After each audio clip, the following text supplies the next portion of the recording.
Yo venía, bueno, soy Domingo Orozco, médico de familia, bueno, me ha traído muchos recuerdos. Venía aquí porque hacía tiempo que no venía por circunstancias, y como esto durante 6 años fue mi segunda casa, cuando estuve de presidente de la sociedad, pues con Jorge Navarro, que está aquí, estábamos juntos en la junta directiva de aquella época.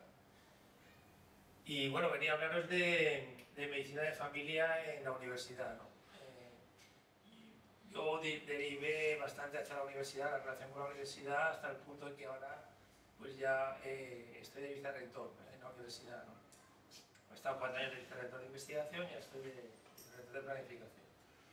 Entonces, pues antes, cuando escuchaba a Manolo y a Manuel contaros los pasos, ¿no?, para hacer carrera académica, pues iba repasando también, ¿no?, todos estos años, ¿no? Y yo creo que un mensaje que se nos ha quedado antes por decir, que es que necesitamos rejuvenecimiento de las plantillas académicas. Las plantillas actualmente de los profesores que hay clínicos son edades ya avanzadas, y entonces desde luego queremos motivar y animar a la gente joven a que siga esa carrera académica. Es una carrera de estrategia, de planificación, ¿no?, a medio plazo, pero al que le gusta, o sea, luego no se hace por dinero, pero al que le gusta le da muchos frutos. La verdad que la educación, la docencia, al que le gusta, es muy reconfortante, ¿eh? Tener los estudiantes que te agradecen las clases que les han dado, el que luego veas médicos, usted me dio clase, tal, o tú me diste clase, ¿no? O hacer proyectos de investigación que aportan, porque en primaria aportan mucha investigación de relevancia para la atención clínica. Y luego, como ha comentado antes Manolo, como somos el vídeo más que la foto, pues aportamos una información que nadie tiene. Si no la hacemos nosotros, nadie la puede hacer.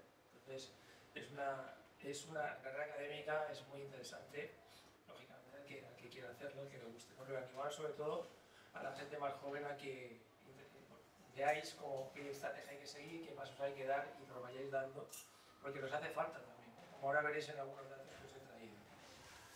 Bien, este es un poco el índice. Bien, lo primero es contar cómo está en la Comunidad Valenciana, ¿no? Entonces, bueno, 3 facultades de medicina que hay ahora, se acaba de aprobar una cuarta, me refiero a las públicas, pues tienen la asignatura de medicina de familia. Esta es la nuestra, ¿no? Es una asignatura obligatoria, con lo cual hoy en día digamos que todos los estudiantes prácticamente en España tienen contacto con la medicina de familia.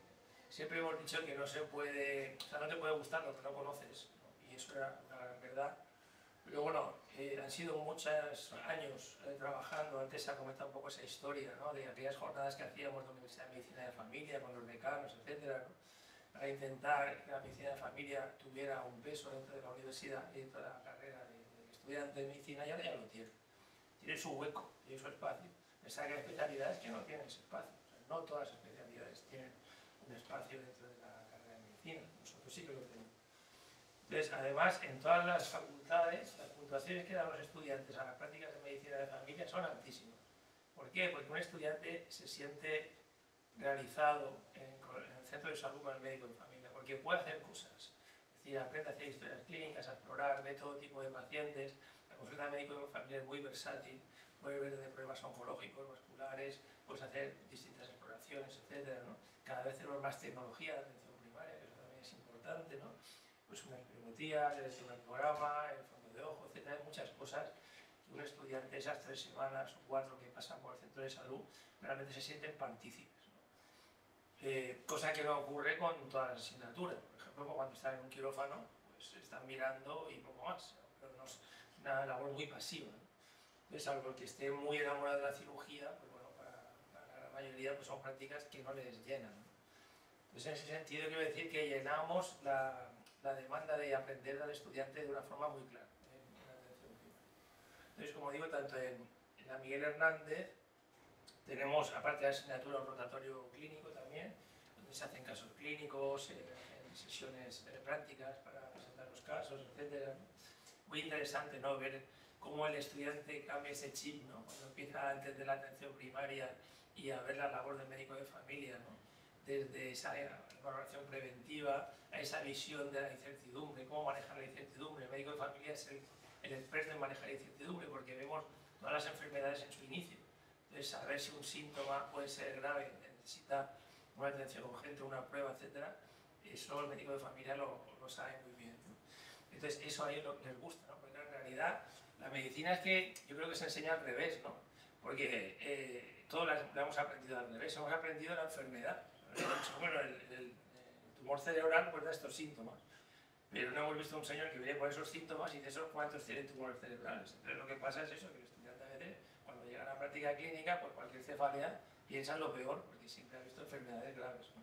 Y no ha visto la enfermedad desde el punto de vista del síntoma, ¿no? Y saber manejar las principales causas de demanda, que generalmente son vistas en atención primaria, y cómo manejarlas, y diferenciar unos síntomas graves de unos que no son graves, o los que requieren seguimiento, etc. Entonces por eso les gusta tanto, ¿no? Entonces, pues bueno, el nombre pues cambia de unas universidades a otras. En la nuestra se llama Medicina Familiar Comunitaria, o sea, Valencia se llama Atención Primaria y Geriatría. Entonces, pues bueno, pero en todas, por lo menos en las 3 públicas y en la otra que han abierto este año en Alicante, pública también, todas tienen medicina de familia como asignatura dentro de la formación. Aquí tenemos las competencias generales, que bueno, ya las sabéis, competencias generales era de un médico generalista, pues como el internista, que también es un médico generalista.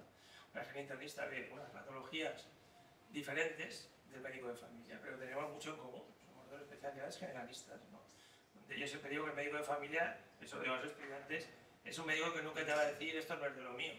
Y cuando uno tiene un problema y empieza a hacer el peregrinaje por el cardiólogo, el endocrino, tal, es que se me cae el pelo, que tengo taquicardia, y empieza, no, hay distintos especialistas y al final el cardiólogo dice, sí, las taquicardias están, pero no es de lo mío, el corazón está bien, ¿no? Y el médico de familia siempre te acompaña. O sea, entonces yo, incluso a los propios compañeros que tienen otras especialidades hospitalarias, les digo, es importante que vayas siempre al médico de familia, que tengas un médico de familia de referencia, porque aunque seas médico, cuando estás enfermo se te olvida lo que sabes. Necesitas a alguien que tenga esa visión, ¿no? Es decir, pues, yo me acuerdo un amigo que es médico de familia, que su mujer es ginecóloga, que tuvo pues una fiebre pues, un poquito más larga de lo habitual y tal, su mujer ya le quería hacer de todo, y el marido que estaba enfermo decía, no, no te preocupes, vamos a seguir las pautas de lo que hay que hacer y no lo que tú crees, porque claro, pues me explica siempre es lo más grave, pero eso no es lo que hay en la calle, ¿no? Entonces, pues bueno, las competencias generales son las de un médico que tiene que tener competencias de visión general del paciente, ¿no? Generalista. Y visión humanista también, visión de la persona, que eso también es muy importante, que en SEFI siempre decimos que somos especialistas en persona. Evidentemente todos los médicos atienden en persona, ¿no?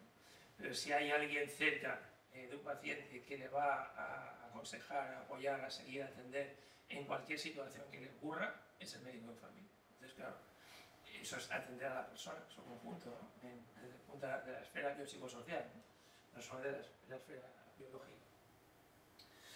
Bien, y bueno, esta es la asignatura que tenemos nosotros en la Miguel Hernández, con las unidades que tiene, y bueno, es una asignatura clínica, porque a diferencia de salud pública, y salud pública pues la prevención también, pero claro, nosotros hacemos prevención clínica, solo hacemos los médicos de familia, o somos fundamentalmente los que hacemos la prevención clínica.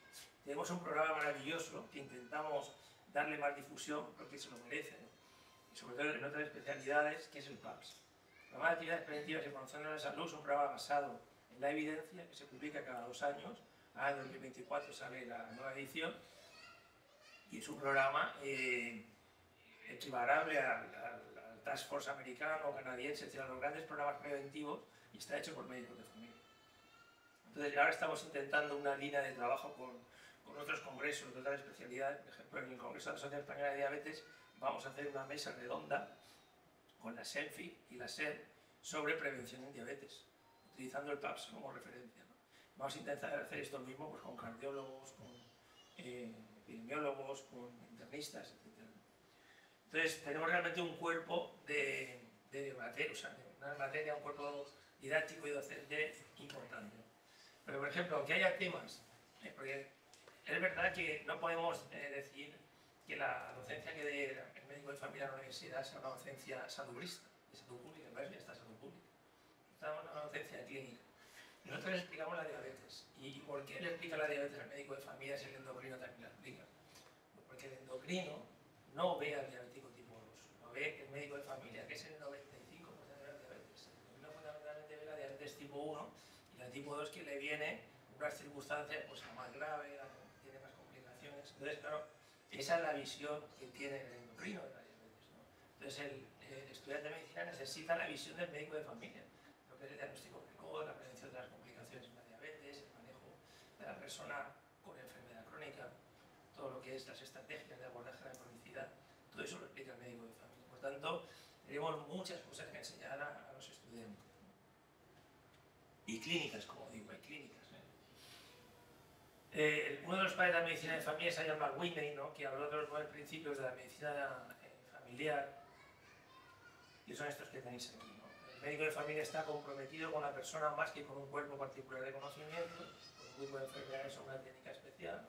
El médico de familia se esfuerza por entender el contexto donde está la enfermedad, es decir, el entorno. El médico de familia ve cada contacto como una oportunidad para hacer prevención y educación para la salud. El médico de familia ve su grupo de pacientes como una población de riesgo, tiene una población definida.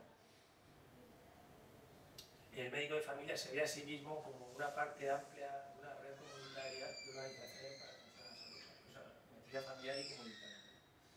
El médico de familia debe compartir el mismo hábitat de sus pacientes. Normalmente pues, la estructura que tenemos en España es precisamente por zonas de salud, ¿no?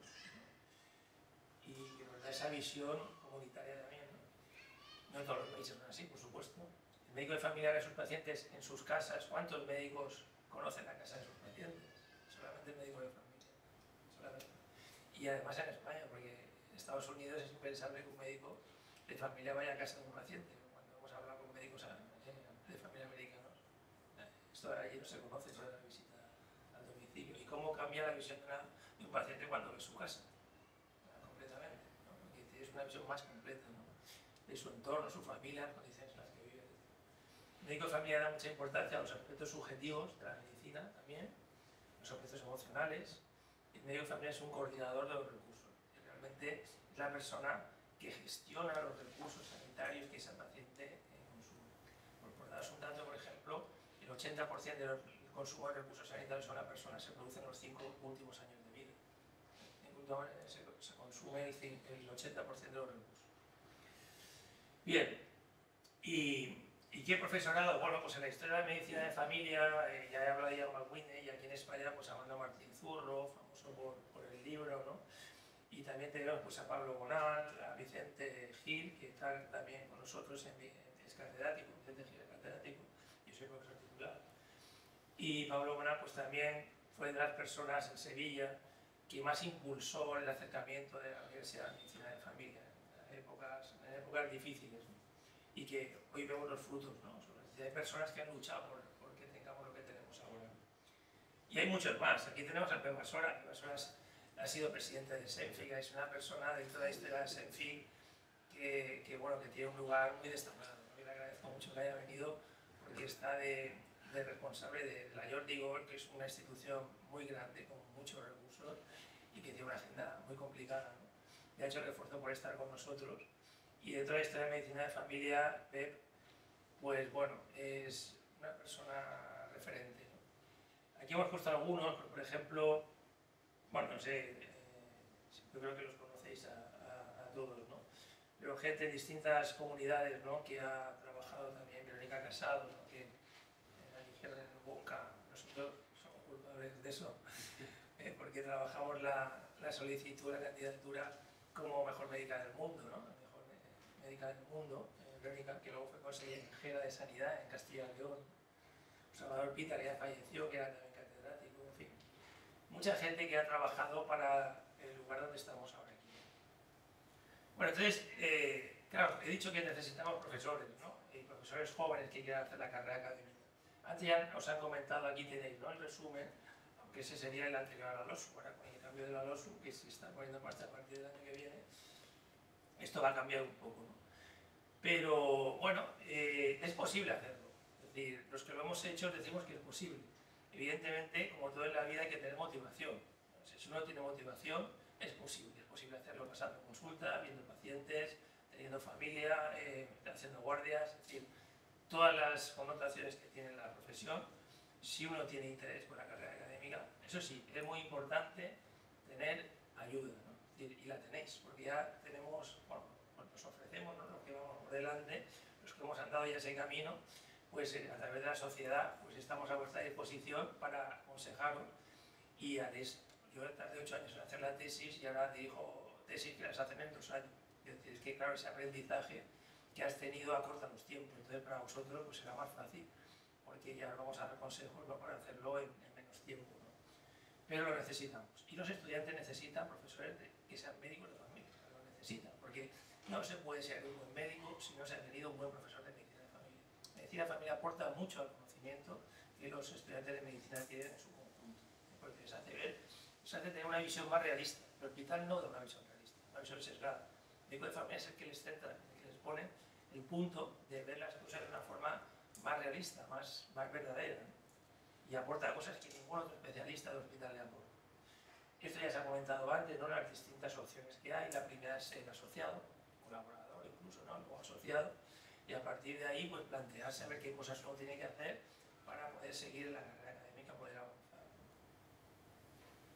Ahora en estos momentos tenemos en nuestra comunidad, en las 3 universidades públicas que tiene medicina, pues tenemos un catedrático, un profesor titular y 29 asociados. Esto es lo que tenemos. Y vamos creciendo porque cada vez hay más gente que se está acreditando. Ahí quería deciros una cosa, que se ha abierto una vía nueva que antes no existía, porque así como la carrera académica que ha comentado Manuel es la clásica de los profesores de universidad, medicina tiene una peculiaridad, y es que claro, como estás ejerciendo otra profesión, pues claro, te tiene que vincular la plaza, o bien puede ser asociado, con lo cual es un profesor, pues que es como cualquier profesional que dedica unas horas a la universidad, pero realmente el profesor asociado no es un profesor pleno universitario, porque es una colaboración con una pequeña recompensa económica, ¿no? Y realmente no es la figura del profesor que queremos, ¿no? La figura del profesor que queremos que es la figura permanente, ¿no? Que es titular, catedrático. Entonces tenemos que trabajar en esa dirección. Y en medio tenemos la figura del profesor contratado doctor, que no tenemos ahora ninguno, médico de familia. Contratado doctor es una figura intermedia que es permanente, que ahora se llama permanente laboral, y que permite ser plaza vinculada también. Tiene unos requisitos menores que el profesor titular, y ahí hemos abierto una vía de acceso más accesible, valga la redundancia, no solo para el médico de familia, sino para cualquier especialidad, porque las dificultades de acceso a la acreditación son iguales para cualquier especialidad, ¿no? Entonces lo digo porque ya hemos conseguido, en el tiempo que estamos nosotros en el equipo rectoral en la universidad, y luego también se ha hecho en otras universidades de la comunidad, vincular la figura de contratado doctor. Entonces, cuando el contratado doctor se acredita por la ABA, que es la agencia valenciana, pues tenéis, o por la ENECA, ¿no? Pero que tenéis esa doble posibilidad, pues es digamos, una figura más accesible para el clínico, ¿no? Para el clínico que tiene dificultades en acreditarse. Y es un profesor a tiempo completo. Es decir, que a efectos, como profesor universitario, es igual que un profesor titular, todos los efectos. Y ahora con la USU todavía más, con el permanente laboral todavía es más equiparable al profesor titular. Lo digo porque es que, claro, el problema, yo lo veo en el departamento nuestro, ¿no? Que los médicos en general, igual la especialidad, menosprecian el mundo universitario y lo tienen como en segundo lugar y desconocen la normativa, el lenguaje, etc. Todos sabemos lo que es un interino y un propietario en sanidad y nadie sabe lo que es un permanente laboral, un contratado de doctor.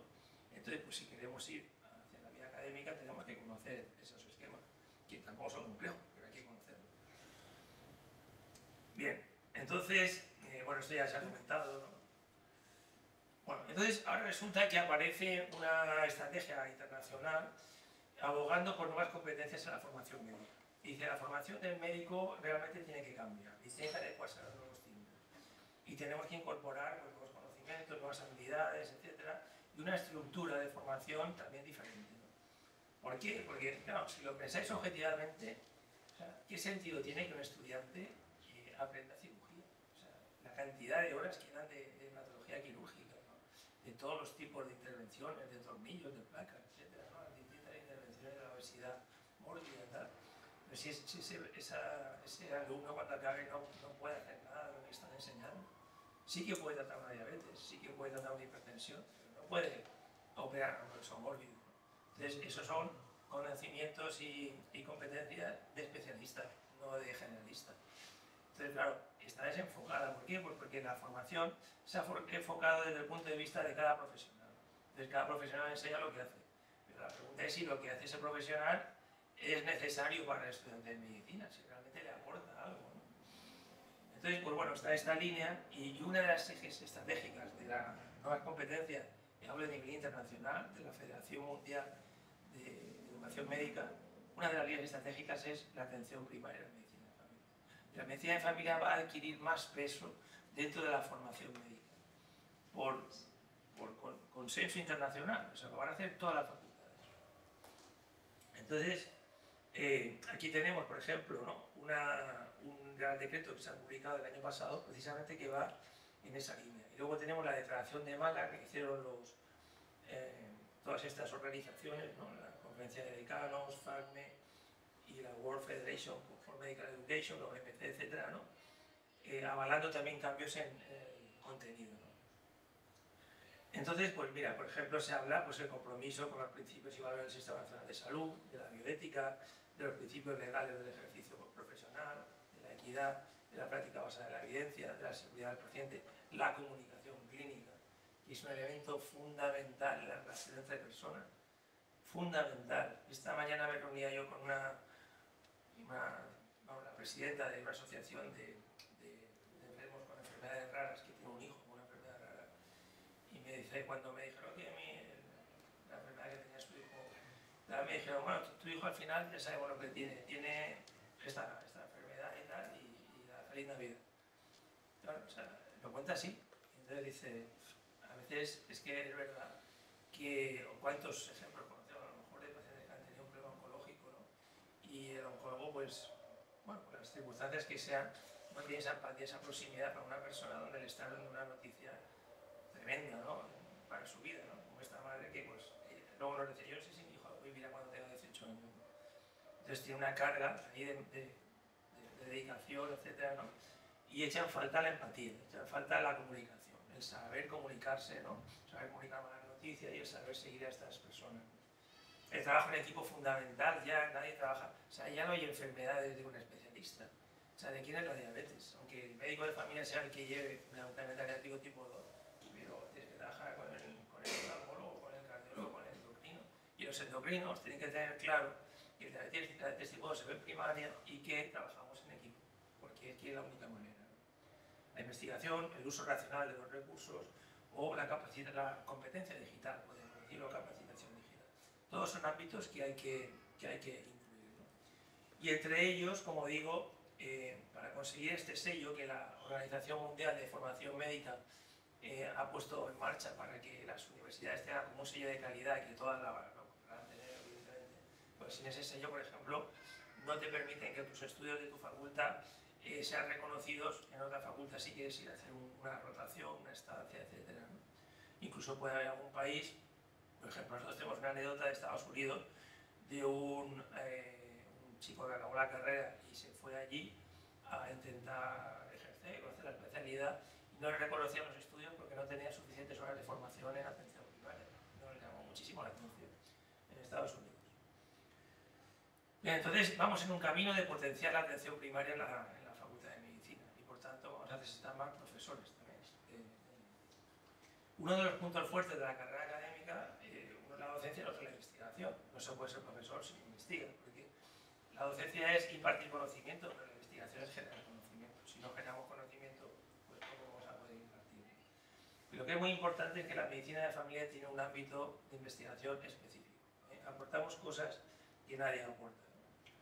Investigar es aportar objetividad a la toma de decisiones clínicas, es disminuir la incertidumbre y el volver a ser niño y preguntarse el porqué de las cosas, ¿no? Tener esa curiosidad. Todos los que sois tutores de residentes, ese volver a ser niño lo tenéis dentro, porque el que tiene un residente al lado sabe que tiene una persona que constantemente le pregunta el porqué de las cosas, ¿no? Y por qué se hace de esta manera o se hace de esta otra, porque yo he visto que en el hospital se hace diferente, o hay otro compañero de aquí del centro de salud que lo hace de otra manera. Entonces la investigación te aporta eso. Entonces, a partir de un conocimiento actual y de una duda, un problema que vemos en las consultas, la investigación tiene que surgir de la práctica clínica. Nosotros todas las tesis que dirigimos intentamos que sea ¿Por qué? Porque es lo que más te interesa y lo que más gusto da cuando acabas el proceso de investigar, porque estás aportando mejoras a tu paciente. Y en cuanto a grandes áreas para investigar, os traigo esta triple meta, porque es un concepto que debemos tener todos presentes siempre. Investigar en medicina es investigar en tres grandes áreas. Una es la eficacia o la efectividad, que es donde más investigamos, es decir, control de hemoglobina glicosilada, control de presión arterial, complicaciones, etc. Pero hay un área poco investigada que es la eficiencia. Es decir, hay que ser eficientes. Si la primaria probablemente sea las especialidades más eficientes, pero tenemos que evaluar la eficiencia de nuestras intervenciones. Y ahí es un campo que está muy por investigar. Dos intervenciones cuestan lo mismo, teniendo la misma eficacia, una más económica que otra. Por esa pregunta muchas veces sin resolver, tenemos que abrir, ¿no?, ese camino de trabajar en eficiencia también. Y la tercera gran pata a investigar es la percepción del paciente. Es importantísimo que incorporemos a nuestras investigaciones la percepción del paciente, llámese calidad de vida, llámese satisfacción, llámese reacciones adversas, ¿no? Cuando recibe la percepción del paciente sobre el tratamiento de una enfermedad, es cuando realmente completa la visión que tiene de esa enfermedad. ¿A qué se debe la falta de adherencia? Que esa es la primera causa de mal control. Pues muchas veces es a la percepción del paciente, a la percepción que tiene de la enfermedad, a lo que sabe de esa enfermedad, a lo que él cree, a sus creencias limitantes, a la forma en que maneja la patología, a las creencias que pueda tener con los fármacos que le damos. Entonces, trabajando esos factores con el paciente es como conseguiremos mejor control. Las enfermedades crónicas no se controlan sin el concurso del paciente y su entorno. O sea, el médico de familia es incapaz, insuficiente para controlar una enfermedad crónica. Bueno, la enfermedad crónica convive con la persona toda la vida y entonces, claro, es la persona la que manda. O sea, no es una persona en el hospital donde le ponen los medicamentos en vena, no. Él decide tomar la medicación cada día y lo decide en función a unos patrones, a un conocimiento, a una información, a unas limitaciones. Trabajar eso con el paciente y con su entorno es lo que nos garantiza una buena adherencia, que es la base del control de las enfermedades crónicas. En estos momentos tenemos un 50% de control de la diabetes, un 60% por ahí, un 50% de hipertensión, un 50% de dislipemia, factores absolutamente modificables. La enfermedad cardiovascular sigue siendo la primera causa de mortalidad. ¿Cómo es posible? Con la cantidad de fármacos tan eficaces que tenemos, por la falta de compromiso del paciente y la falta de adherencia. Y porque no trabajamos ese campo, ¿no?, para que el paciente se vea corresponsable del control de la enfermedad. Por tanto, son las tres grandes áreas de investigación: la eficacia, efectividad, la eficiencia y la percepción del paciente. Por ejemplo, la calidad de vida es una herramienta con un valor pronóstico tremendo. O sea, la calidad de vida te define, porque al fin y al cabo es subjetiva, es cómo se siente la persona. La calidad de vida te define el pronóstico de la persona. O sea, si hiciéramos de forma rutinaria un Euroqual 5D, por ejemplo, son 5 preguntas muy sencillas, si pudiéramos hacerlo en la consulta, tendríamos una perspectiva de pronóstica muy afinada respecto a la evolución de los pacientes. Fijaros, por ejemplo, podemos investigar en la demanda que tenemos, ¿no?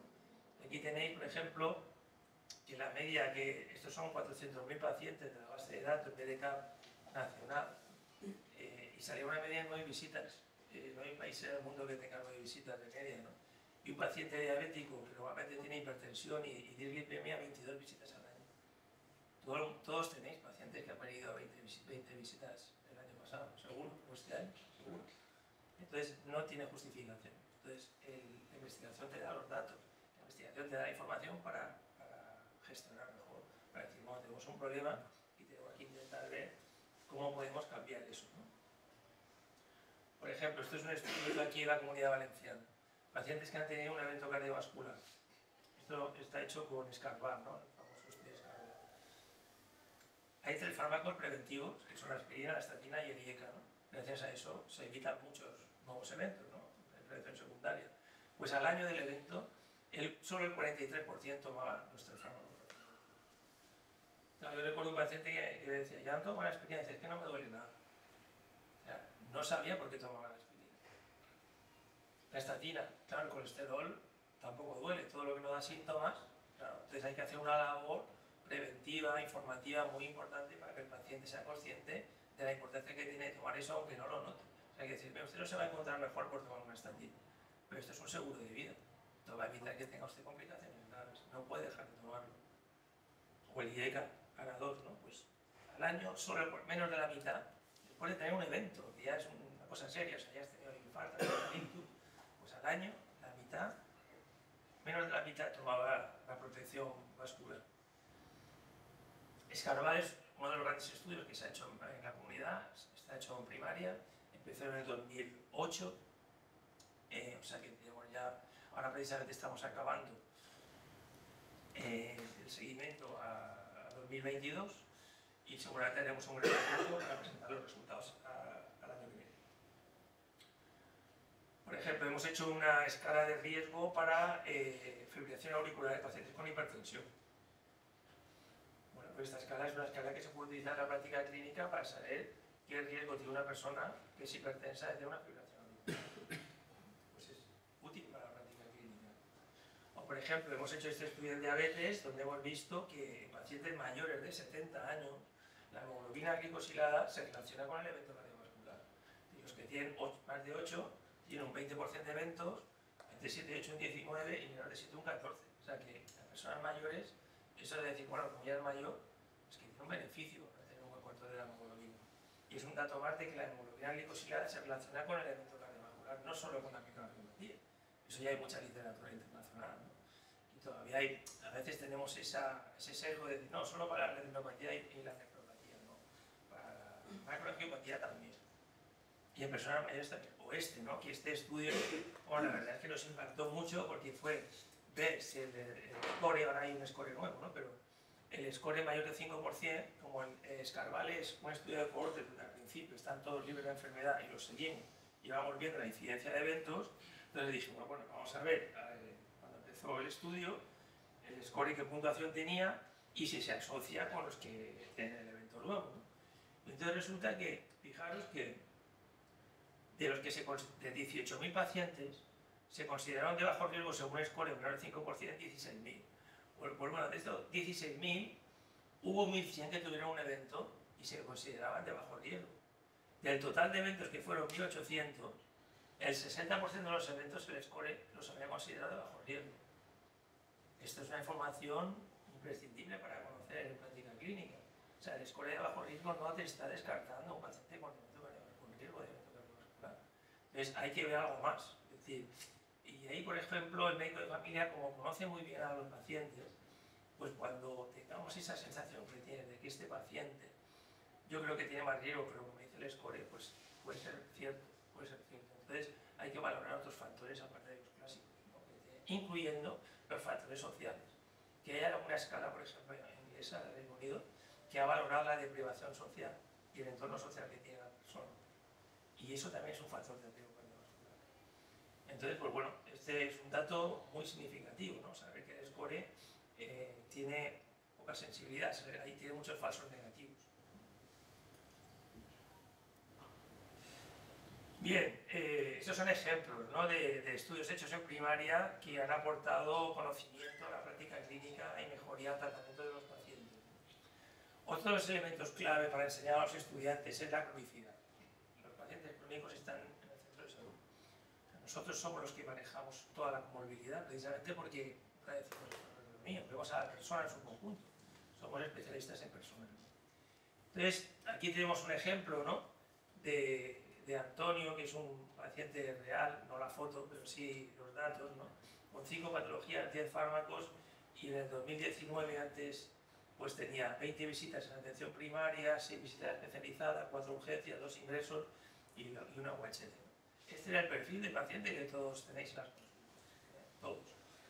Entonces, ¿quién maneja a este paciente? El médico de familia. ¿Quién enseña al estudiante el manejo de este paciente? El médico de familia. Médico de familia, yo siempre les digo que es la especialidad más difícil porque tienes que saber de muchas cosas. Cuanto más te especializas, menos tienes que estudiar. Pero claro, tienes que saber de diabetes, tienes que saber de hipertensión, de glicemia, de cómo manejar la cardiopatía isquémica, de cómo manejar una EPO, insulinizar hasta con insulina. El manejo de la diabetes en España es un ejemplo para el mundo, porque el médico de familia está muy implicado en el manejo de la diabetes. En Francia los médicos de familia no insulinizan, por ejemplo, o en Italia.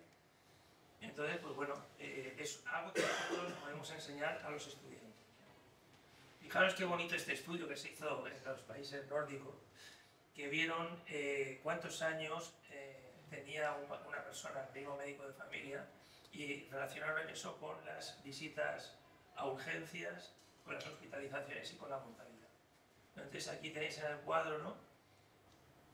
En colores, ¿no? Pues tenéis en el primer color azul un médico de un año solamente, hasta el último en verde, que es más de 15 años con el mismo médico de familia.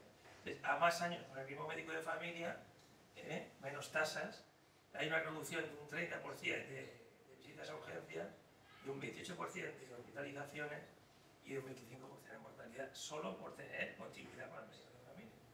Así que realmente el médico de familia aporta salud. Bueno, la presentación la dejo para que la sociedad la podáis bajar. Bueno, y ahora vamos a entrar en un tema que quiero que conozcáis porque es un tema muy grave que tenemos actualmente en España y es la proliferación de facultades de medicina. La facultad de medicina se ha convertido en la estación del AVE o en el aeropuerto más barato, claro, con el que contentar la demanda de la población, con la excusa de que hay muchos médicos que se jubilan. Claro, resulta que formar un médico son 10 años. Entonces, yo voy a planificar los médicos que quiero formar, tendré que ver cuántos médicos se jubilan dentro de 10 años, no cuántos se jubilan ahora.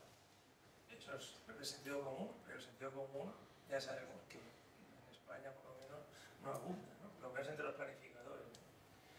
Bien, entonces aquí os traigo algunos datos, ¿no?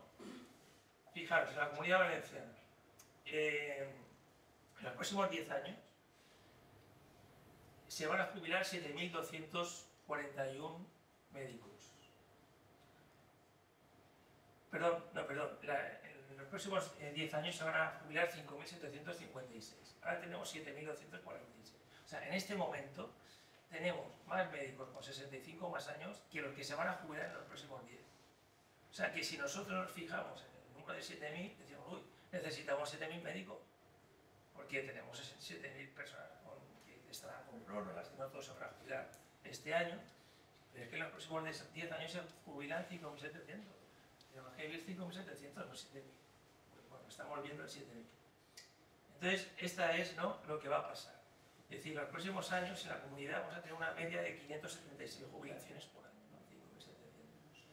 ¿Y cuántos estudiantes vamos a formar? Pues se ha creado una facultad más de medicina, pues vamos a pasar de 770 a 908. Entonces ya tenemos un decalaje, porque para cada año, si se jubila 576 y formamos 770, estamos formando más médicos de los que necesitamos. Si encima, a partir de 2029, con la nueva facultad que se ha creado este año, van a ser 908, pues estamos creando un decalaje, es decir, un exceso. Si tenemos en cuenta estos 10 años, vamos a formar un exceso de 2.791 médicos en los próximos 10 años en la Comunidad Valenciana. Una vez con las jubilaciones. ¿Y qué pasa a nivel nacional? Pues muy parecido. Este es el dato de las personas, estos son datos de la OMC, o sea, son datos oficiales. Son tanto públicos, o sea, son médicos colegiados, incluyendo también los que hacen privado. 60.000 que tienen 65 más años y en los próximos 10 años se jubilan 53. ¿Vale? Y entonces tenemos lo mismo. Va a haber un decalaje cada vez mayor y en los próximos 10 años va a haber un exceso en España de 24.000 médicos respecto a los médicos que se jubilan. Nadie lo ve. Nadie lo ve. Lo ha dicho la OMC, lo ha dicho la conferencia de decanos, lo han dicho la representante de estudiantes, lo ha dicho el sindicato médico. Todo el mundo hay homogeneidad de que no hay que aumentar las plazas de medicina. Claro, hay mucha presión porque todo el mundo quiere estudiar medicina, pero habrá que hacer las plazas que necesita el sistema, no las que pida la familia. Bueno, y esto nos lleva a que no solamente aumentan las plazas en las facultades que están creadas, sino que además, con aquello de contentar políticamente a todas las provincias españolas, pues están abriendo facultades de medicina por todo el país, ¿no? Entonces, podemos jugar a lo de Wally, a ver qué provincia no tiene facultad de medicina. Porque de las que no tienen, ya os digo, ahora somos el país del mundo con más facultades de medicina. Éramos el segundo, después de Corea, con estas que han abierto este año ya son 53. O sea, somos el país del mundo con más facultades de medicina, entre públicas y privadas. La mayoría son públicas, también hay privadas, pero esto es lo que hay. Pero es que para el año que viene,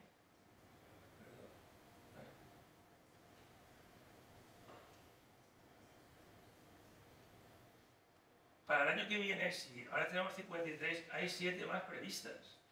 Hay 7 más previstas. Pasamos a 60. Entonces ya vemos aquí a Vigo, a León, a Burgos, la Facultad de Medicina en Burgos, en Huesca, otra Facultad de Medicina, en Teruel, en Sevilla, otra facultad, en Huelva, que era la única provincia de Andalucía que no tenía, ¿cómo va a estar Huelva sin Facultad de Medicina? Si todas las provincias tienen, ¿no? Pues Huelva también tendrá su Facultad de Medicina. Claro, esto además, ¿qué problema tiene? Aparte del exceso de médicos, es la falta de calidad. No puedes tener profesorado cualificado en todas las facultades, porque conforme dispersas, pues es imposible que tengas catedrático, que tengas...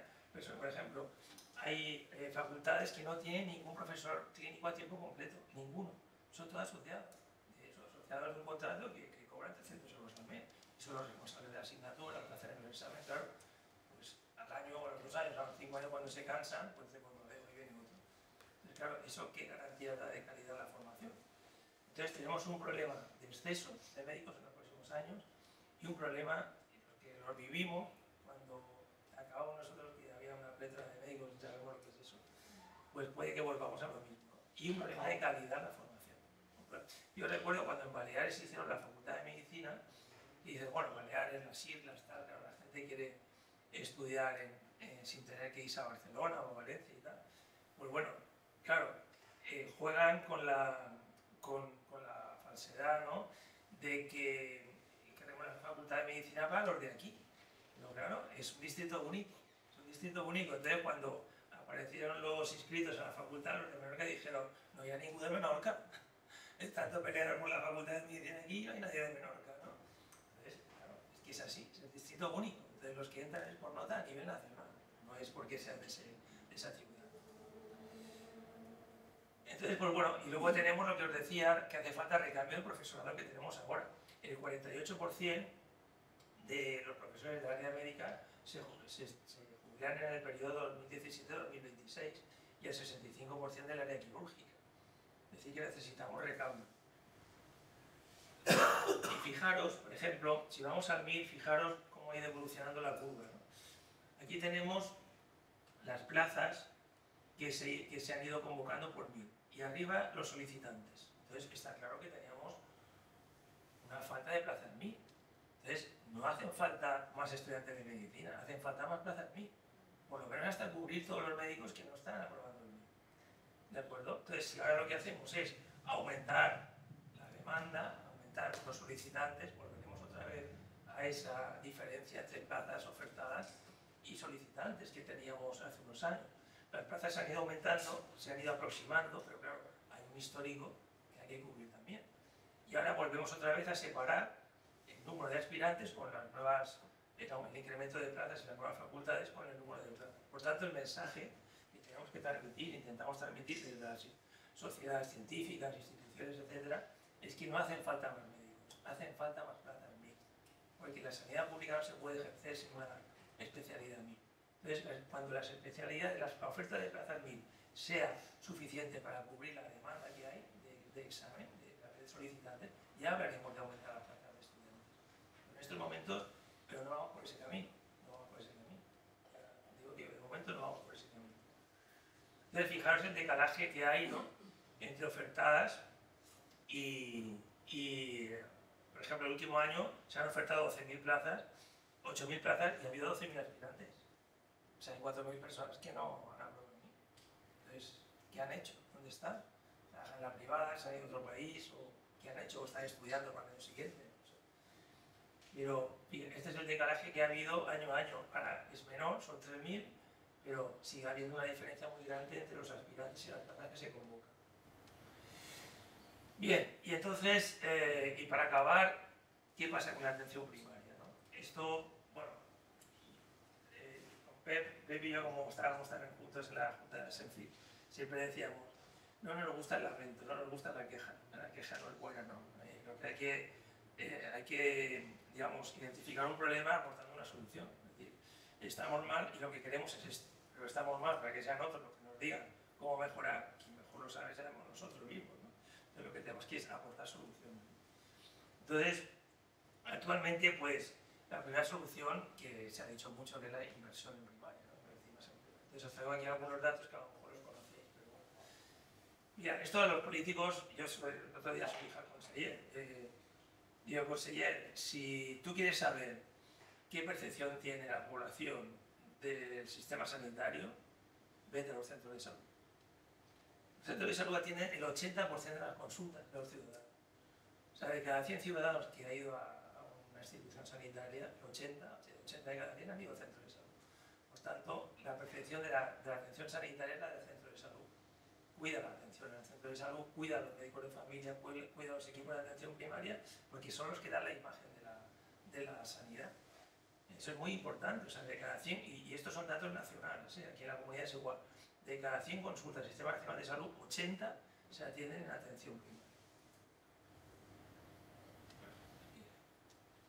Segundo punto, cuando vemos cómo evolucionan los profesionales, ¿no?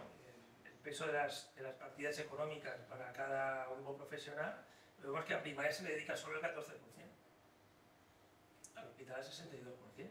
Entonces, si atendemos el 80% de las consultas, aunque es cierto que la tecnología cada vez es más compartida, porque desde que el médico de familia puede pedir una resonancia, ¿a quién asignamos el gasto de la resonancia? ¿No? El médico de familia también forma parte de ese coste, ¿no? Entonces, a lo mejor habría que reajustarlo, pero en estos momentos es solo un 14%. Si vemos cómo han evolucionado los profesionales, pues fijaros que los que más han crecido han sido los de la privada. La privada está creciendo mucho por las deficiencias de la pública. Entonces, en este periodo analizado hasta 2019, la privada ha crecido un 68%. La pública en hospitales un 38% y medicina de familia un 19%. Es decir, que nosotros en profesionales hemos crecido la mitad que el hospital. Entonces vamos en la misma línea, ¿no? Que hacen falta más recursos, ¿no? Y cuando vemos las prioridades se ven en el presupuesto, ¿no? Las prioridades se ven en el presupuesto. Entonces vemos que el gasto en atención especializada crece un 59% más que el gasto en atención primaria en este evolutivo, pues resulta que estamos vendiendo hospitales. Por tanto, la parte digamos, de presupuestos es muy importante y es importante que hagamos ver estas fotos para ver la necesidad de reinvertir más en atención primaria. Como conclusiones, decir que, bueno, estas dos últimas presentaciones quizás han sido un poco negativas, ¿no? Del futuro de la formación de estudiantes y de los recursos económicos, pero sí que es verdad que tenemos que reivindicar la importancia que tiene el médico de familia de atención primaria, que siempre la va a tener, y tenemos que reivindicarla a nosotros mismos, ¿no? Yo creo que, por ejemplo, la investigación es y la universidad es uno de los puntos que nos hacen fuertes. O sea, los estudiantes nos ven fuertes cuando nos ven como profesores, y los otros profesionales nos reconocen cuando nos ven en las revistas científicas publicadas. Entonces, yo creo que son dos vías que tenemos que potenciar, porque son vías de calidad para la especialidad. Aparte de lo que es el trabajo clínico, evidentemente, que es muy importante también, ¿no? Pero creo que esas áreas de crecer en la universidad y crecer en investigación nos aportan una imagen de calidad con otras especialidades. Entonces, como conclusión, decir que la medicina de familia está presente hoy en día ya en todos los grados de medicina, en teoría y práctica, que tenemos profesores, ya tenemos catedráticos de medicina de familia, pero necesitamos más y necesitamos sobre todo gente joven, y que las necesidades de estudiantes están sobredimensionadas, y que tenemos que cada uno en nuestro ámbito remarcar esto de que no hacen falta más estudiantes, sino que hacen falta más plazas. Nada más y muchas gracias.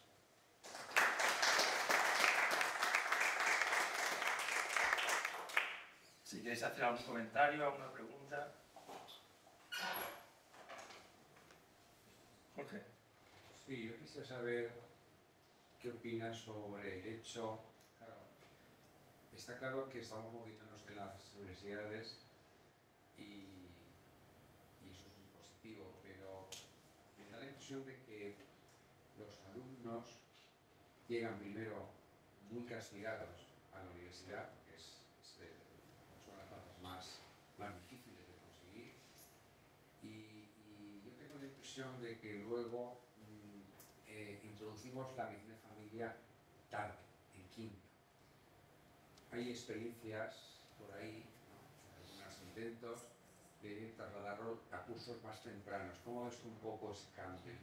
Pues mira, con esta nueva planificación del grado, que viene con el sello de la Asociación Mundial de Educación Médica, lo que se busca es una impregnación a lo largo de los años, de manera que a la medicina medicina de familia se la considera una especialidad transversal, con lo cual que va en la línea que tú dices. O sea, que desde el inicio, desde primero, hay algunas experiencias en algunas universidades que desde primero ya tienen un tutor de medicina de familia, ¿no? Y hacen rotaciones en el centro de salud.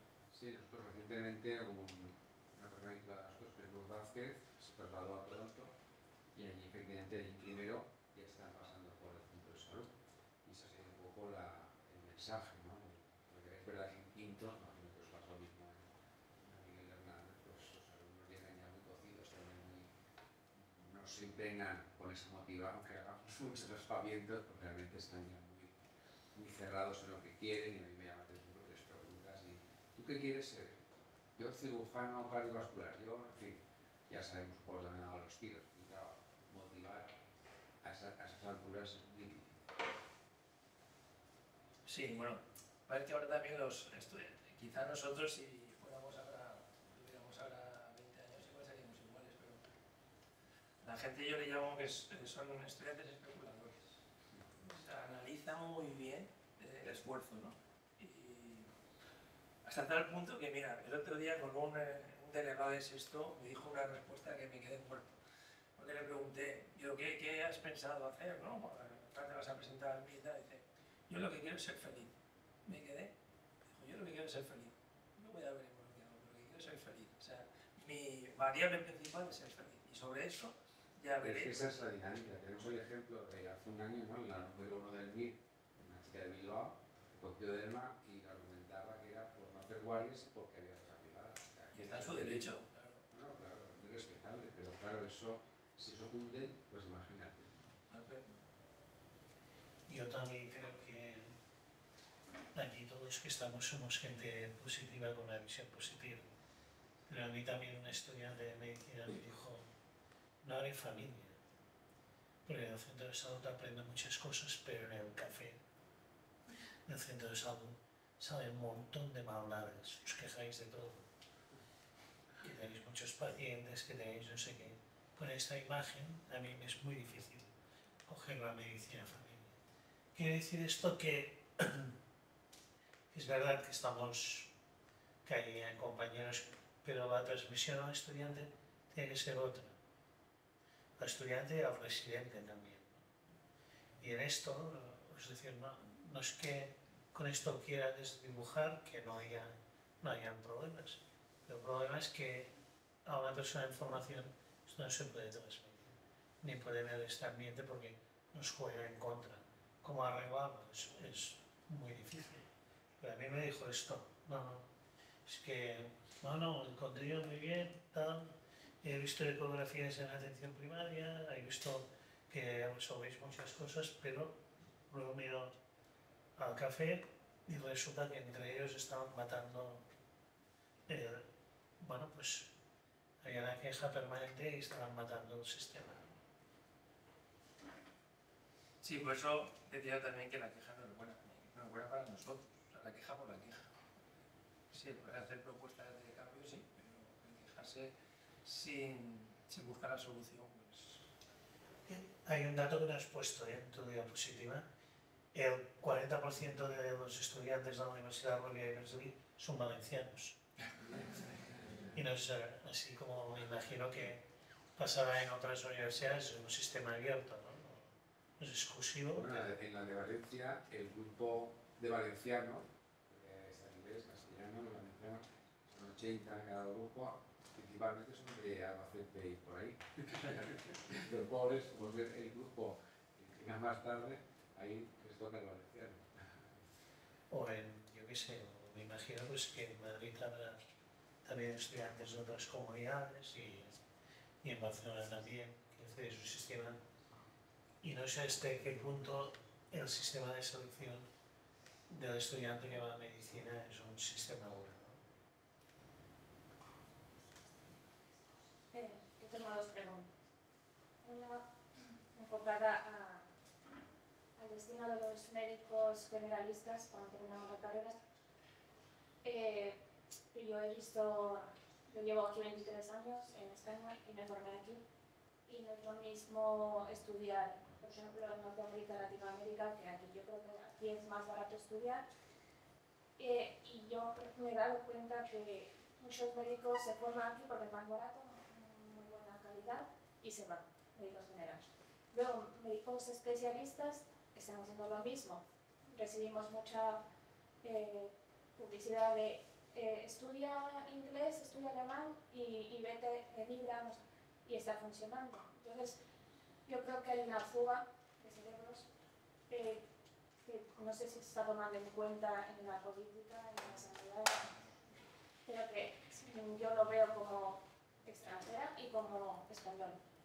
Y bueno, la segunda cosa es cuando estamos en periodo de formación, nosotros desde primero, porque yo soy microbióloga y ahora soy R3 de familia.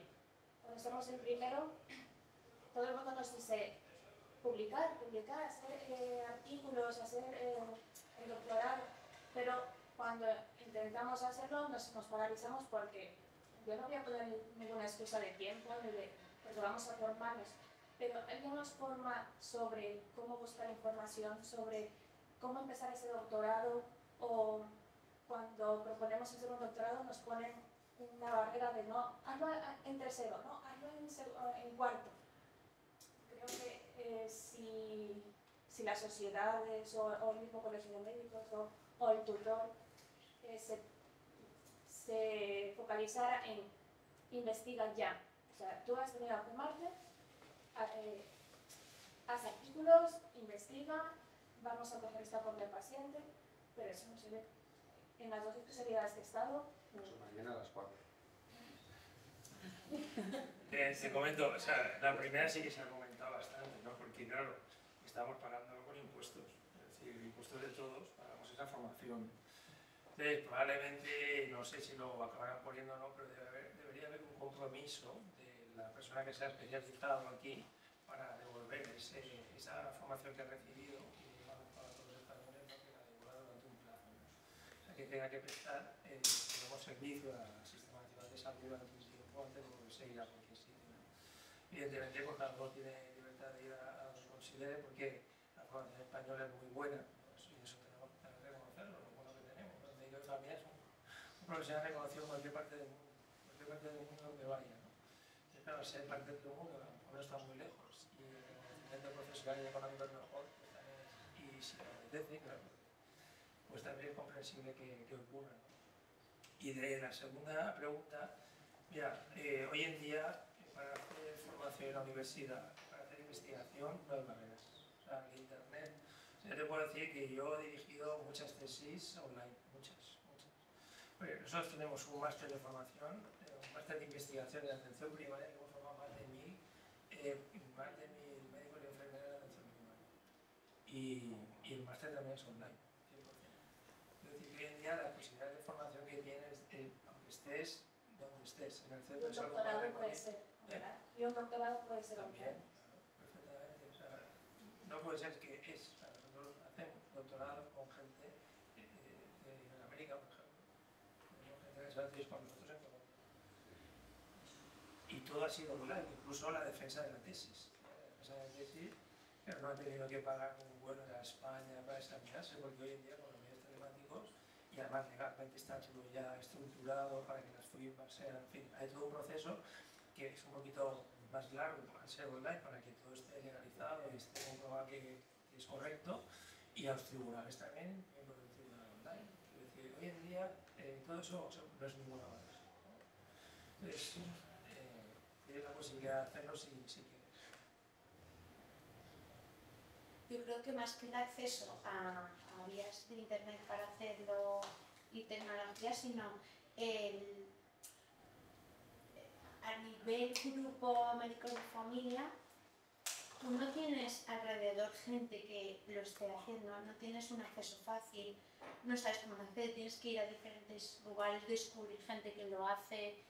Cuando a lo mejor hay gente que conoce a gente que ya lo ha hecho y va rodado. Entonces tú a veces dices, mira, si yo llevo aquí 1000 años para averiguar esto, y ¿por qué no he tenido alrededor? Entre nosotros no hay casi gente con máster, ahora máster ya sí, pero doctorados, tesis, muy poco. Entonces es como que entre nosotros A lo mejor de la sesión de hoy surge ese estímulo, ¿no? En la sociedad puede ayudar, porque la sociedad puede vincular un grupo de investigación, es decir, grupos de trabajo, muchas patologías, depende de lo que te guste. Nosotros, por ejemplo, como consejo, si os animáis a hacer el doctorado, nosotros siempre aconsejamos que se hagan grupos de 2 o 3 personas en una misma línea amplia de investigación, porque el doctorado, pues eso son 3 años, 4 años, depende, a lo mejor puede ser 2, depende, ¿no? Si una persona le dedica mucho tiempo. Pero al ser 2 o 3 personas en la misma línea, que van además en tiempo paralelo, pues cuando uno le da el bajón, el otro le anima y tal, ¿no? Entonces, nosotros mortalidades de TERIS tenemos poca. Las TERIS tienen mortalidad por eso, porque siempre surgen cosas, ¿no? Pues, yo qué sé, familiares, personales, laborales y tal. Entonces, de esa manera, una forma de paliar eso, porque siempre te sientes, aparte de que tienes tu tutor y tu director y todo, tienes como otra persona que va contigo, 2 más, sabes que hacen el mismo camino. Sí que es cierto que debe haber un mapa claramente informativo que diga, mira, con estos puntos Es que no hay sé personas, pero los que somos ya mayores, estamos obsesionados, vamos por ahí ofreciendo, ¿quién quiere una tesis? ¿Quién quiere no sé qué? Pero éramos 4. Pues yo la mayoría de centros donde he estado, es que no había nadie. Claro, pero tú quieres saber, la unidad docente en falla, de ir explicando cómo se decía, en estos sitios hay doctores. Por un listado, doctores, unos no querrán, que hay quien no quiere mandar y nosotros querremos, pero esta canción nada más entrarme por la conocer. Te estaban buscando. No, sí, así. De todas formas, Por aquí. si hay interés y ganas, el apoyo lo tenéis. Si se nos decís, mira, somos de tal centro de salud, de tal centro de salud, y queremos colaborar con algún proyecto de investigación. Nos gustaría hacer la tesis, nos gustaría participar en un máster de investigación. Y nosotros lo hacemos ayudar. La tesis para la carrera académica es imprescindible. O sea, que tenga interés, pues ser profesor y hacer lo que sea. Bueno, pues animaros, que necesitamos profesores, necesitamos profesionales, muchas gracias.